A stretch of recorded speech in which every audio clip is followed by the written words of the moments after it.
thank you all for coming this morning, and I also want to thank both of the candidates for being here. I specifically want to thank Carlos Cruz and Ramon Johnson, who worked with the Chamber to put together this morning's event. A lot of back and forth, a lot of hard work on their part, and we really appreciate their efforts. So the purpose of today's debate is a little bit different. This is not a general debate, but rather one that is very specifically geared towards the economy and business issues. As the Chamber of Commerce, obviously, this is our home turf, and one that we really wanted to have both candidates talk about and learn their views on different important economic issues. We're going to run this so that they can actually spend more time than they're usually given in interviews and press releases. So we want to get some good thinking from both candidates. And frankly, we also want the candidates to learn from us through our questions what issues concern the business community, what kind of things that we're looking at, what we think are important. So I'm going to give you a real quick rundown on this morning's format. Both candidates will give a 2-minute introduction. We did a coin flip to determine the order of that. They will be timed at 30 seconds. Kate back there in the back will flash a yellow card to let you know that you have 30 seconds left, and then she will flash a red card when your time is up. What we're going to do this morning is we're going to examine 5 different topic areas. We will spend 15 minutes in each of those topics. This is more than usual, but frankly, it's hardly enough given the complexity of the issues that we're going to be talking about.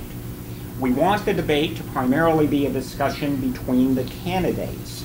I will begin each section with a question directed to each candidate, and they will have 2 minutes to answer. They will then be able to engage in discussion, commenting on each other's views and asking each other questions. If needed, to keep the discussion going, I will ask additional questions.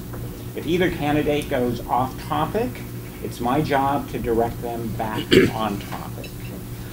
Each campaign was made aware of the topic areas to be discussed, but they were not provided with the specific questions that will be discussed.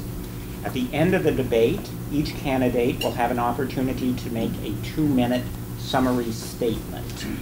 Now, as for the audience, we do, especially in this crowded room, expect a certain level of decorum.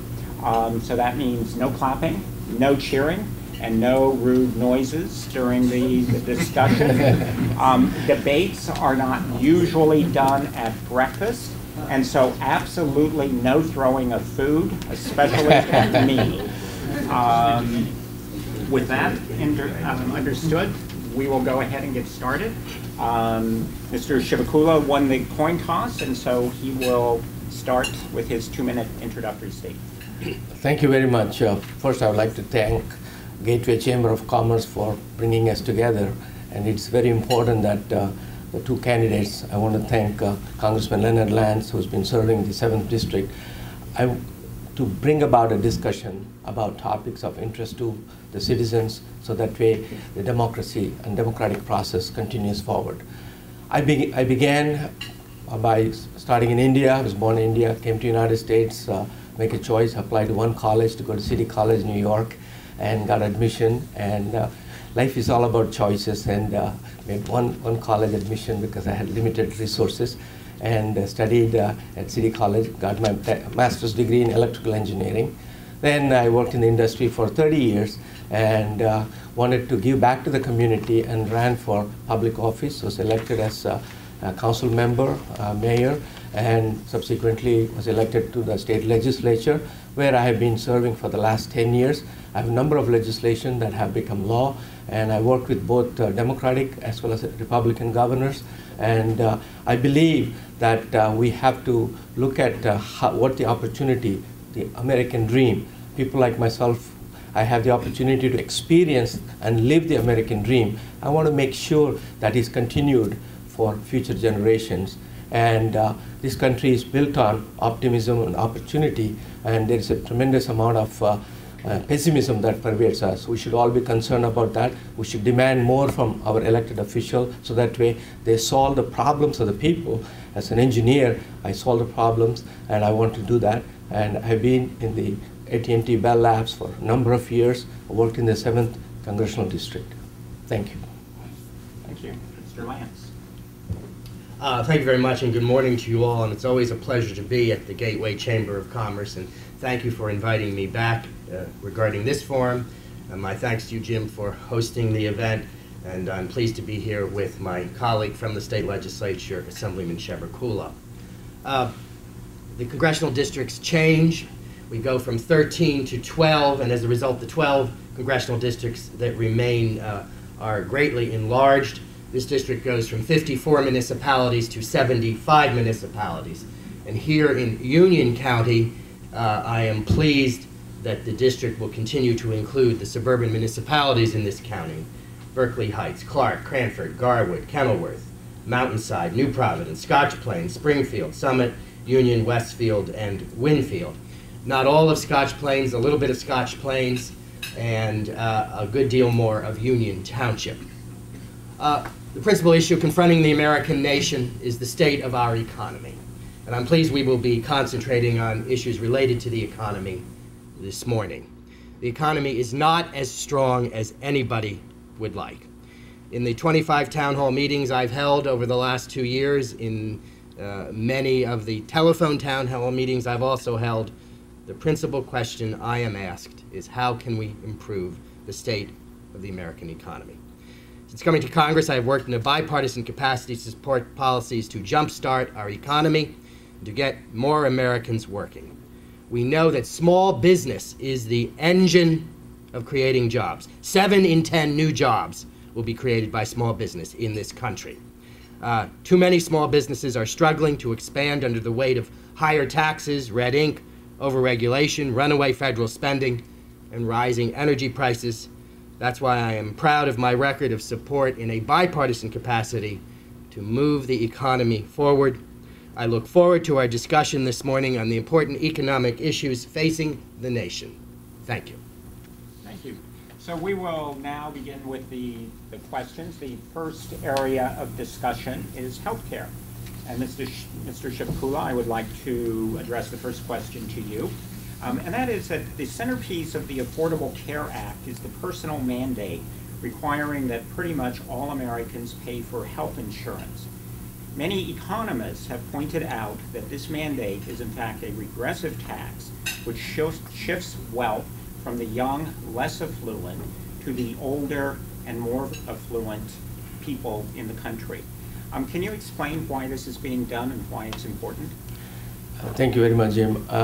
When you look at the Affordable Health Care Act, it is about providing health care not just to young people, but it's also providing health care to senior citizens and women, and these issues are very important.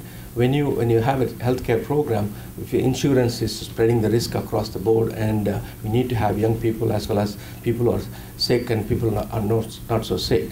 And so having more people in the system and moving them from primary care.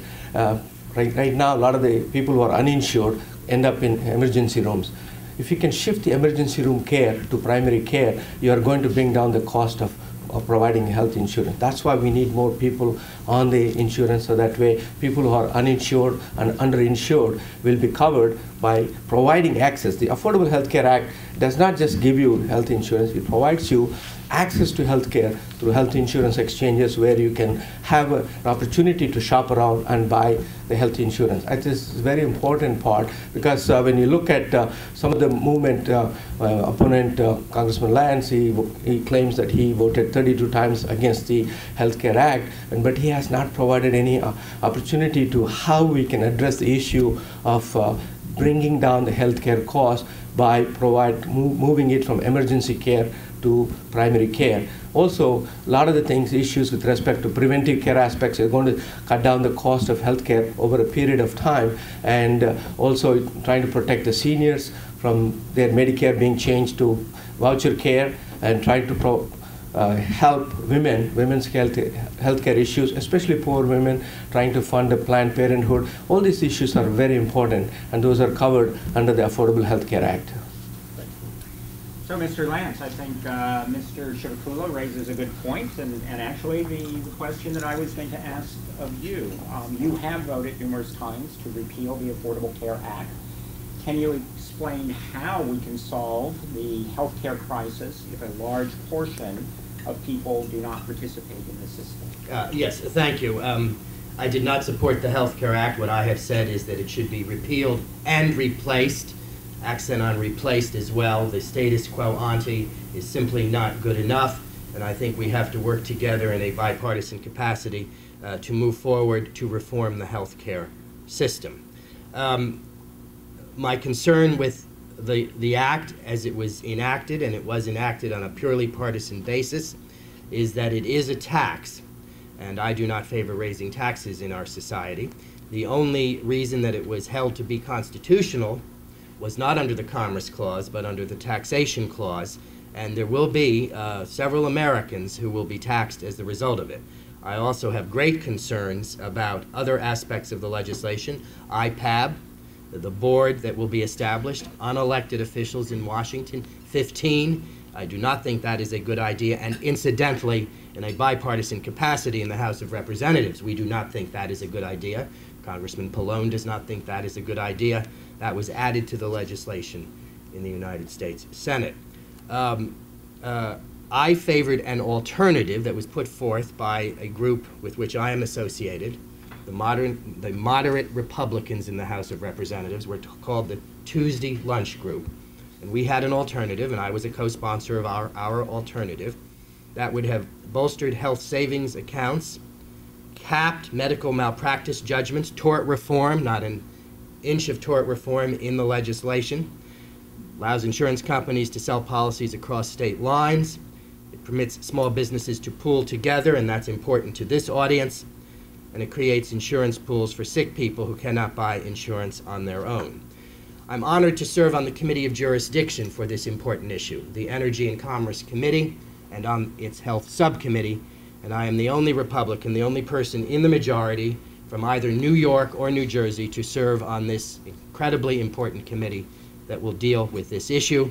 My own judgment, because this United States Senate is going to be evenly divided, roughly evenly divided, is that the legislation is likely to be modified next year, and I hope to be part of that process. Also, I certainly do not favor the medical device tax that's contained in the legislation, terribly damaging to this congressional district, to this state, and in my judgment, to the nation. Thank you. I think Congressman Leonard Lance has a Cadillac insurance, Congress does, and he wants to deny insurance to other people, which is a very important thing. He says he works in a bipartisan manner. I did not see anything bipartisan. He's been voted for the Paul Ryan budget, which converts the Medicare into voucher care, cuts funding for the Planned Parenthood, where poor women can get health care opportunities. And I do not understand that. I think saying we're going to come up with a plan next year. If you replace it now, I mean, how long will it take for a law to come about? It may take a long time. And I think, Congressman, you should be fighting for the working men and women in the 7th District. I do understand the medical devices tax. I also oppose that. And I think what we need to think about is we need to think about all the people, not some people. Thank you. Thank you. I didn't realize we were going to engage in personalities. As a matter of fact, I do not have the health care plan that is provided to members of Congress. I've chosen not to take that, so that statement you have just made is erroneous, and I would prefer to concentrate on the issues. The health care plan that I have is a private plan that my wife and I have together from the private sector, not from the governmental sector, not from state government and not from the federal government. So the statement you have made is erroneous, and I would prefer to concentrate on the issue at hand. And certainly I think that we have to work together in a bipartisan capacity, and that is why I am hopeful next year that we can at least amend the Affordable Care Act. And I'm pleased, Assemblyman, that you oppose the medical device tax. Let me say that it is only because we Republicans control the House of Representatives that that medical device tax has passed out of the House in its repeal, and that repeal has not occurred in the United States Senate, given the political complexion of the United States Senate. Were the Assemblyman's party to control the House of Representatives next year, there would be absolutely no chance, in my opinion, that the medical device tax would be repealed. It is a punishing tax. It is on gross assets that come into a medical device company, not on profits, and so it's an extremely high tax, and companies in this congressional district, Bard, for example, and other medical device companies have indicated to me how terribly punishing it will be. I do think we need health care reform. My own view is that we can at least amend the bill to make it better, and I, of course, favor the bill of which I was a co-sponsor, put forth by the Tuesday Group Republicans 2 years ago.